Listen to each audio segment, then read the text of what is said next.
Most people wake up and immediately fall into the trap, rushing, reacting, drifting, without purpose. But what if the first 10 minutes of your day could rewire your entire future? This one morning decision holds the power to change your mindset, shape your identity, and dictate your success. Why? Because the way you begin is the way you become. And how? By mastering a simple, intentional ritual that prepares your mind to lead, not follow. Your future starts the moment you open your eyes. In a few moments, I will teach you how to command your mornings and completely reshape the course of your life. The morning is a mirror. If I could follow you for one morning, I could predict your future. Not because I am wise, but because your morning is a mirror. It reflects your discipline, your direction, your desires. Most people rise in reaction. They wake up to alarms, to demands. They let the world knock on their door before they knock on the door of opportunity. But the winners, they rise with intention. Every great structure stands on a foundation. Your foundation is your morning. What you do before the world sees you determines how the world treats you. The first hour after you wake up is not a time, it is a statement. It says, I am in control or I am controlled. When you step out of bed, you must step into purpose. You must reject the noise. No news, no gossip, only clarity, only focus, only the voice inside you that says, we are not here to survive, we are here to conquer. Do not drift, do not snooze. The moment you hesitate, you hand your power to fear. You tell the day that it owns you. But when you rise with fire, when you speak your goals aloud, when you write them down, when you take one small step forward, you take command. And that command becomes your compass. The morning doesn't give you power, it reveals it. And if you use it correctly, it multiplies it. You become unshakable not by what you do occasionally, but by what you do first. Your thoughts are soil. Your focus is water. Your action is sunlight. If you give your mind these three every morning, your life will bear fruit beyond measure. So ask yourself, who do I want to become? Start becoming that person before breakfast. The decision-making of doing one hard thing first. There is a powerful shift that happens when you do one hard thing first. Something you don't want to do, something that makes your mind resist. But once you do it, the resistance loses its grip. This is the secret weapon of all high achievers. They don't wait for motivation, they create it. And how do they create it? By taking action before they feel like it. The mind is like a muscle. If you train it to surrender to comfort, it will abandon you in crisis. But if you train it to obey strength, it will become your strongest ally. So what is your one hard thing? Is it cold water? Is it silence? Is it exercise? Is it writing one page? Choose it, commit to it, and do it with all your intensity, because it is not about the task, it is about the identity it builds. When you do something hard every morning, you remind yourself who you are, a person who does not run from pressure, but rises under it. Most people hit snooze and shrink. You rise and sharpen. Most people wait. You initiate. That's the edge. That's the energy that separates a powerful life from a passive one. When the first decision of your day is victory, the rest of the day follows your example. So find your hard thing, face it, finish it, and then watch as the rest of your life begins to bow to your courage. Speak life into your future. Words create worlds. And the first words you speak each morning are not just sounds. They are seed. They shape your state, your story, your steps. Most people wake up and speak defeat. I'm tired. I'm stressed. Another long day. And guess what they get? A life that matches their language. But you are different. You wake up and declare strength. You say, I was born for this. Today I build momentum. I create peace and power wherever I go. This is not about pretending. This is about programming. The subconscious mind doesn't care if it's true. It believes what you repeat. And when you speak life, your body follows, your habits follow, your destiny follows. Start each morning with declarations. Say who you are. Say who you are becoming. Not with doubt, but with faith. Not with fear, but with fire. Look in the mirror and speak like a leader. Speak like someone who has already won. Speak like someone who refuses to let the past dictate the future. This is not arrogance. This is agreement with your vision, your values, your victory. So before the world speaks fear into you, you speak purpose into it. Your voice is the first voice your soul hears. Make it one worth following. The body is not just a vehicle. It is a trigger. When you move your body, you shift your state. You wake up the warrior. Have you ever noticed how slumped shoulders lead to a defeated mind? How shallow breaths lead to anxious thoughts? Your physiology writes your psychology. This is why every morning must include movement, not just exercise, but engagement. Stand tall, breathe deep, walk fast, train, stretch, sweat. Because when the body moves, the brain aligns, energy flows, clarity comes, and your confidence skyrockets. Don't wait for the perfect workout. Start with what you have. A quick walk outside, 10 minutes, 20, enough to shift from passive to powerful.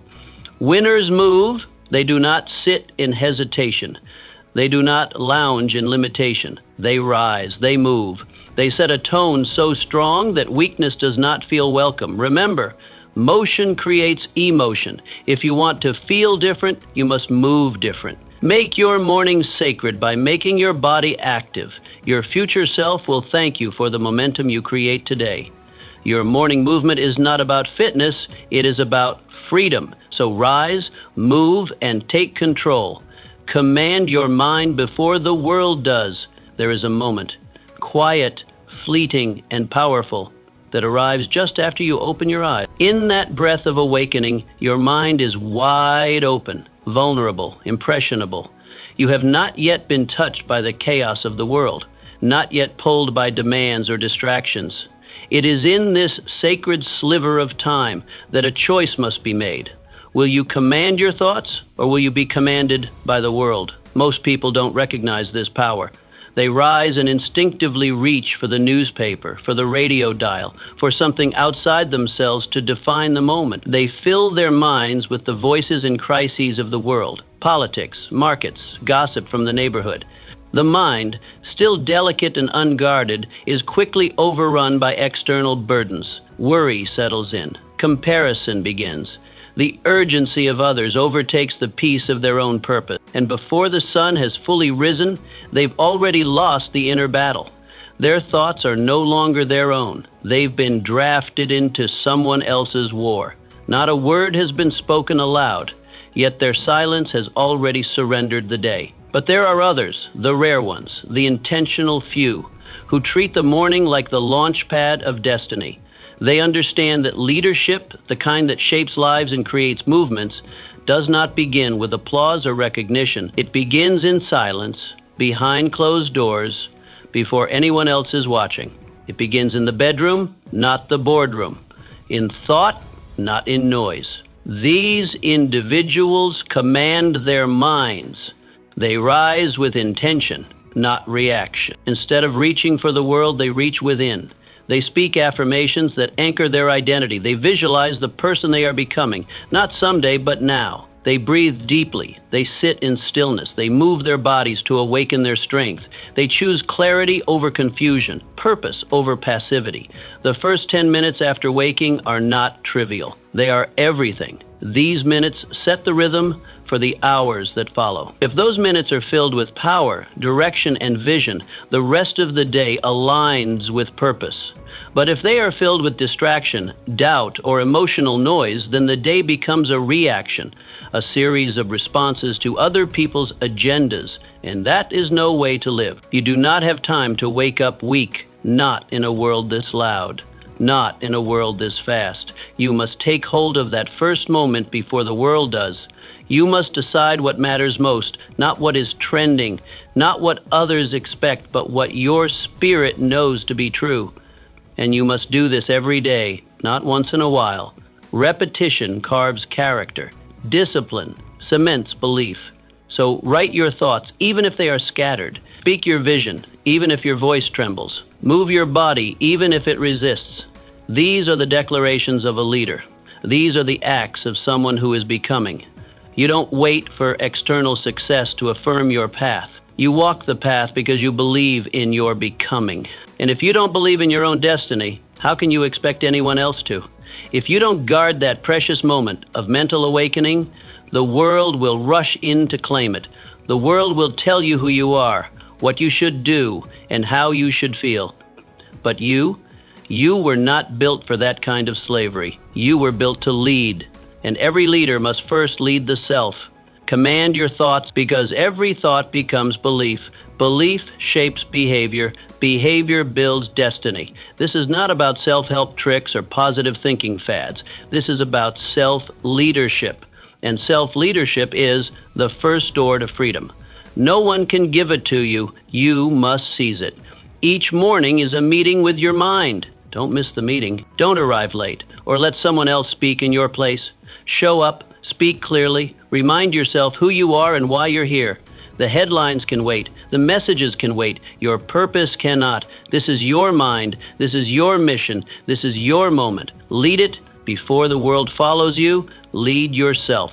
Write it down or lose it forever. The moment you wake up, your mind is like a fire hose, uncontrolled, powerful, full of thoughts flood in before you even realize you're awake. Ideas, worries, memories, intentions, and moments of inspiration race through your consciousness. And if you don't capture them, they vanish. Like mist in the morning sun, they fade. Ideas that are not written become ghosts. Goals that are not written become wishes. Desires that are not clarified become distractions. But here lies the secret kept by every successful man and woman of purpose. They write. Not later in the day when the world has already made its mark, but early, before the day imposes itself. They write not because it is convenient, but because it is necessary. They write not to be poetic, but to be precise, to bring shape to their swirling thoughts, to command the chaos of the mind before it takes command of them. Writing in the morning is not about being a writer. It is about being a leader of your mind, of your mission, of your life. 5 minutes, 10. That's all it takes to change the trajectory of your day. Begin by writing what is already inside you, what you're thinking, what you're feeling, what you want, what you fear, what you know you must do. Clarity is born in ink. The act of writing is a mirror held up to your inner world. It turns the fog into form. It slows down the rush and lets you hear your own thoughts clearly. Writing takes the invisible and makes it visible. It is not just reflection, it is refinement, it is focus, it is direction. Every page you write is a commitment. Every word is a choice. When you put pen to paper, you send a signal to your subconscious that what you are thinking matters. You are giving structure to your spirit. You are saying to yourself, this is who I am, this is what I value, this is what I am building. Your mind is a garden, and writing is how you prune it. It removes the weeds of doubt. It waters the seeds of vision. It turns scattered emotions into organized thoughts. When you write, you take back control. You stop reacting and start creating. You stop wandering and start walking. Think of the great minds before you. Lincoln, who scribbled his speeches on scraps of paper. Edison, who filled notebooks with sketches and insights. Marcus Aurelius, who penned meditations not for the world but for himself. They knew something modern men forget. The mind cannot be trusted to remember what the hand refuses to record. Don't trust your memory with your future. Write it down, make it real, make it visible. Then watch how your life begins to organize around what you wrote. The goals you list become the plans you follow. The gratitude you express becomes the peace you feel. The problems you name become the solutions you seek.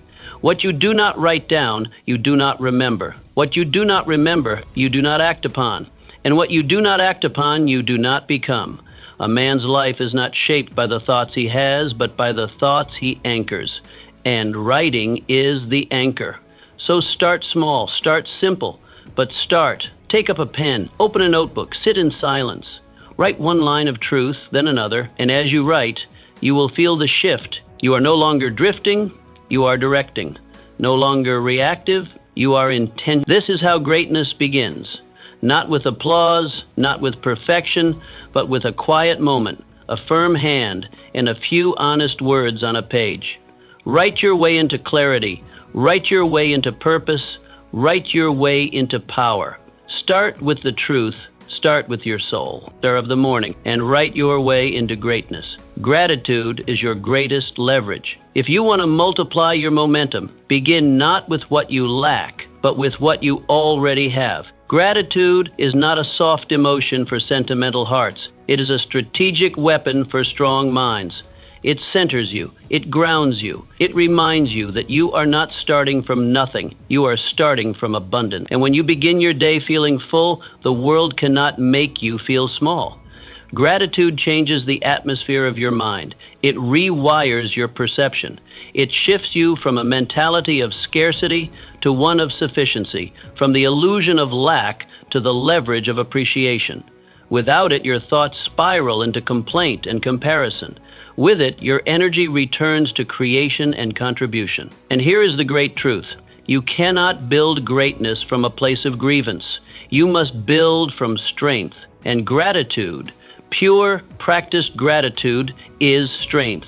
In the stillness of morning, when the world has not yet spoken, take a moment. Just a moment. Name 3 things you are grateful for. Speak them aloud. Write them down.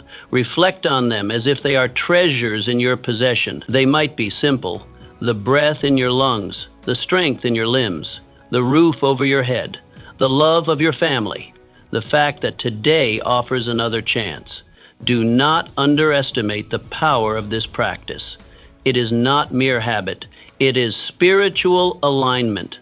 When you begin the day from a place of appreciation, you tap into a source deeper than ambition. You activate joy. You create mental wealth. You remind yourself that you already hold value within you. And from that place of inner wealth, you pursue your outer goals with confidence, not desperation. Those who radiate contentment become magnets for opportunity. People are drawn to those who do not complain, who do not grasp, who do not beg the world to affirm them. They are drawn to those who affirm themselves. And gratitude is the voice of that affirmation. Gratitude is not the end of hunger. It is the strength that feeds it. It does not kill ambition. It fuels it. Because you do not chase success out of emptiness. You chase it out of fullness, out of purpose, out of desire to contribute, not to complete yourself. You are already whole. The chase is no longer to prove, but to express. Most people run into the day with no pause. They leap from bed into burden, from waking into worry, but not you. You will pause, you will reflect, and then you will rise with perspective. That is your edge. That is your discipline. That is your daily return to power. Do not wait for something dramatic to feel grateful. Gratitude is not reactive, it is pro. It is not a response to good fortune. It is the creator of it. You must cultivate it like a farmer tends the soil, daily, deliberately. It is not just a mood, it is a mindset. It is a spiritual muscle that must be exercised. Gratitude is how you hold your blessings in your hands instead of letting them slip through your fingers unnoticed. It is how you protect your peace when the storms of life roll in. It is how you remind yourself again and again that you have already won many battles. You are not empty. You are equipped. Start each morning with this practice. Do not make it complicated. Do not make it optional. 3 things, 3 truths, 3 blessings. Make this your ritual. Gratitude is not the finish line. It is the launch pad. It does not end your hunger. It sharpens it. It does not stop you from climbing. It gives you the strength to ascend. When you live from gratitude, you are not chasing from emptiness, but creating from fullness. You are no longer a seeker. You are a steward of abundance. And from that place, all things become possible. The world bends not to those who complain, but to those who command their energy through gratitude. Begin there. Begin each day by anchoring yourself to what is already good, already working, already yours. And then go forth and build the rest. Set one clear target for the day. Most people wake up and immediately rush into doing everything. They glance at an endless list of tasks, try to juggle all of them, and end the day exhausted and unsatisfied. The tragedy? They do much, but accomplish little. Movement without direction is chaos, and chaos is the enemy of progress. Power comes not from doing more, but from doing what matters most. Power comes from precision. And every powerful day begins with one question. What is the one thing I must accomplish today that will move my mission forward? Your energy is limited. Your attention is fragile. These are precious resources, not to be wasted on trivial matters.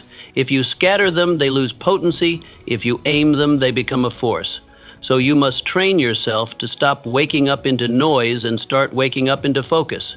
Begin each day by identifying one clear target, not 10, not 5, 1. Write it down. Speak it out loud. Visualize it as already accomplished. This is your assignment. This is your strike.